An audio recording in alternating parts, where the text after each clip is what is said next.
Hi everyone, and welcome to our session today on how to get through a bad day. For those of you guys that are tuning into one of my webinars for the first time, hello, welcome.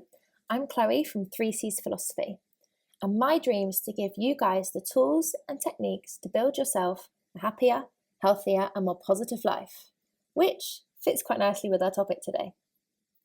So, what's my story? Well, I've struggled with depression and anxiety for a number of years now. While suffering, I've had days where I feel like I can get through it, and others where I feel like I can't even get out of bed. But I found new ways of coping with my anxiety and accepting my depression so that it didn't hold me back. Everyone has good days and bad days, so whether it's in a day or in a year, it's quite likely that one day we'll wake up feeling rubbish. And it's totally normal and we'll definitely get through it. Now, it's over a year since I overcame my depression and anxiety. I still have down days, even now, but I've learned to acknowledge it. I've learned how to accept how it feels and have faith that I know it will pass and I can get through it using the tools to push through it. The key is accepting the bad day and not letting it become a bad week. So, my aim for this session today is to give you guys my 5 steps so that you have the tools and techniques to get through your bad day. Now, this webinar is designed for those of you that believe you can do it. I'm a coach, not a magician, and so unfortunately I can't wave a magic wand and make the bad day go away.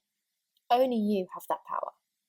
Only you can believe that you have the strength and the power to turn your bad day around and that you need to be committed to doing it. So if you believe that's you, let's get started. So what's the first thing to do when you're having a bad day? Accept it. Usually in life, whenever we have a problem or a struggle, we often find it hard to tell anyone, and we often find it hard to accept it for ourselves, and we find ourselves in denial. As soon as we accept it, we stop judging ourselves, and we can now take the next step to focus on getting out of it. It means we can acknowledge it and move forward. So, as soon as you accept that you're having a bad day, you stop feeling sorry for yourself. And right there and then, you've taken the first step to fixing it. Now, that may be easier said than done. So, how do you help yourself do that? Now, my advice to you is write it down. And there are 3 sentences that I'd like you to complete when you wake up feeling like that. This is a bad day because I feel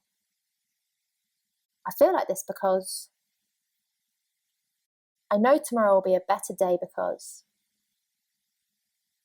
Now, by completing these 3 sentences, you're accepting that you're having a bad day. You're acknowledging why you're having a bad day, and you're confirming to yourself that tomorrow will be better, and you're telling yourself why. Okay, so the second thing to do when you're having a bad day, don't expect too much from yourself. Now, when you're having a bad day, we often lack motivation and we feel like we can't achieve anything. Now, if that's how we feel, and if we lack motivation, it's highly likely that we won't actually do anything with the day. So the lack of achievement feeling actually comes true. So once we've accepted that we're having a bad day, we need to plan our day so that we don't expect too much from ourselves. We take the day in our stride, but we know we can achieve something. So the best way to do this is to give yourself a short to-do list that you know you can achieve. Now, when I'm having a really low day, sometimes even getting out of bed is a real struggle. So what I do, I have my short to-do list and I write it that morning and I tick them off. Get out of bed, tick. Get in the shower, tick. Brush my teeth, tick. Whatever the small things it might be, it just gives you something to work towards. And so you don't feel like you failed if you've had a bad day. There will always be things on that to-do list that need to be done. So if there's something on your to-do list that you feel like you have to do, but you really, really don't want to do it, my advice to you, apply the 5-minute rule. Now, for those of you that haven't come across the 5-minute rule before, it's where you push yourself to do just 5 minutes of whatever the task is. Because at the end of the day, 5 minutes isn't actually that long, right? Whatever it is, allocate yourself 5 minutes to get started without the pressure of having to complete it. So you know you just need to do 5 minutes. It also gives you the sense of achievement because even though you were really dreading it and you were feeling really rubbish, you still managed to start it. And actually, the majority of the time, starting something is the hardest part. So, we all have good days and bad days. So just remember to give yourself small things to do and don't expect too much from yourself. Don't expect too much from others. So a phrase that we often hear when we're growing up: treat others as you expect to be treated. That's flawed in many respects because as soon as you expect something from someone, there is a risk of disappointment. Many of us expect that those closest to us will be able to help us when we're having a bad day, but we can't control what others think or do, and we have no idea what may or may not happen in any given situation. Only we are in control of our emotions, and so if we go to others for help and they're unable to help, we find ourselves disappointed and even more hurt. So the key is to not expect too much from others and only expect what we can control ourselves. As I mentioned, we're unable to control others. However, we can give them information and tell them when we're having a bad day so that they're aware and they can bear it in mind when they're interacting with us. Now, for those of you that may be struggling to tell other people when you're having a bad day, I've got an exercise for you. So what we're going to do is create a set of traffic lights.